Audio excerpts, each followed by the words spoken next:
Hello, कैसे हैं आप लोग? उम्मीद करती हूँ ठीक ही होंगे। मैं भी ठीक हूँ।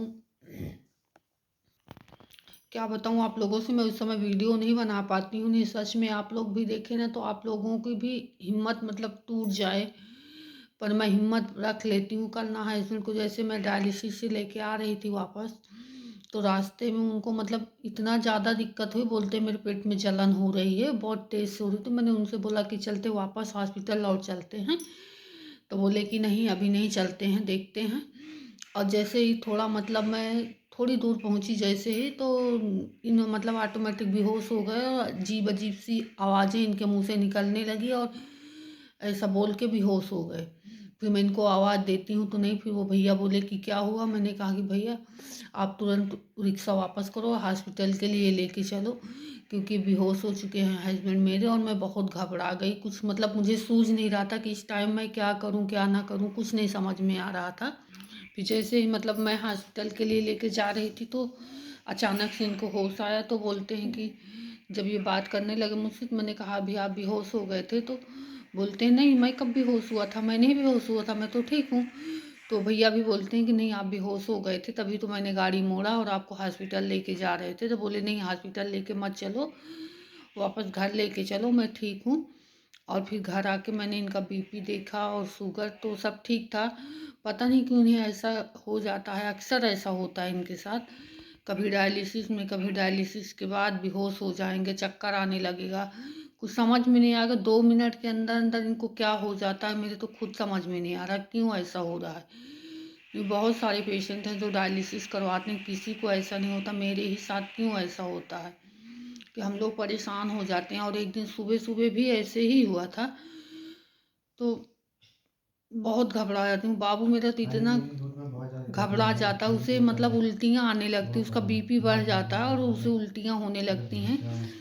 तो मुझे तो सब लोगों को, बच्चों को भी संभालना है, हस्बैंड को भी संभालना। तो मैं बच्चे को डांटती हूँ, उसे समझाती भी हूँ उसे प्यार से कि बाबू जब हम लोग ही इस तरह हिम्मत छोड़ देंगे, मुझे भी बहुत परेशानी, अगर पापा को कुछ होता है तो मुझे भी प्रॉब्लम होती है, मैं भी दिक्कत करती हूँ। मुझे भी ऐसा लगता है कि अब मेरे हाथ पैर काम नहीं कर रहे हैं, मैं क्या करूँ।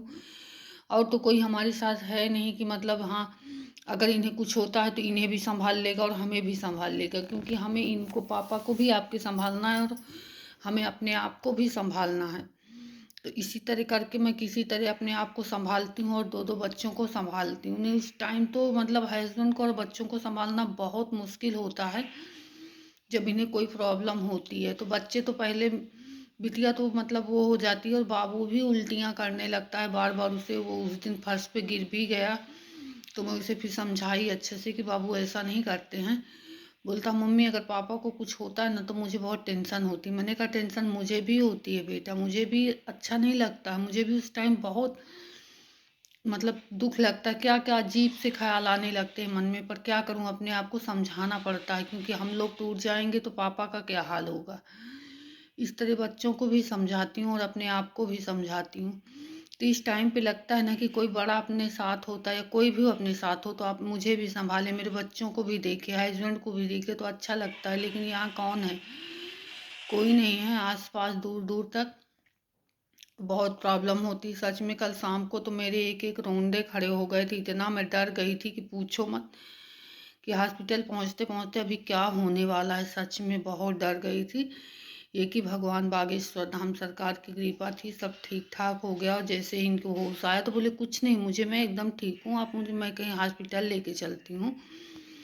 तो बोले कि नहीं हॉस्पिटल लेके मत चलो, मुझे घर लेके चलो, मैं बिल्कुल ठीक हूँ। तो फिर मैं इनको लेके रूम पे आई और फिर दवाइयाँ ववाइयाँ खिलाया, तब इनको ठीक लगा और आराम से सो गए। लेकिन मैं हाँ, रात में एक दो बार बाबू भी देखा, और हम भी लोग देखते ही रहते हैं इनको, कहीं कोई प्रॉब्लम ना हो जाए। और इनको छोटी मोटी कोई प्रॉब्लम दिक्कत होती ना तो ये जल्दी से हम लोग को रात में बताते नहीं, बोलते हैं कि तुम लोग सो रही हो, आराम कर रही हो, इसीलिए मैंने नहीं बताया। तो हम लोग बोलते हैं कि ऐसा नहीं है कि हम लोग सो रहे हैं, कभी आँख लग जाती है, इंसान ही है हम लोग भी। और बच्चे तो अभी बच्चे ही हैं। तो बता दिया करो कि हाँ मुझे क्या प्रॉब्लम है, तो हम लोग उठकर आपको देखेंगे, दवाइयाँ देंगे। और ऐसे थोड़ी ना होता है कि मतलब आपको कोई प्रॉब्लम है तो ना बताओ। और यहाँ जबलपुर में ठंडी बढ़ चुकी है, कल बारिश हुई थी, बहुत तेज़ बारिश हुई थी, और यहाँ ठंडी बढ़ चुकी है। बारिश हुई थी तो ठंड बढ़ गई है। फिलहाल मेरे रूम पे तो अभी ठंड नहीं लग रही है ऐसा। अभी तो हम लोग एक ही जैसे जो कपड़े डाल रखे हैं, यही स्वेटर वेटर किसी ने नहीं डाला है। अभी तो ठंड नहीं है, फिर देखते हैं क्या होता है।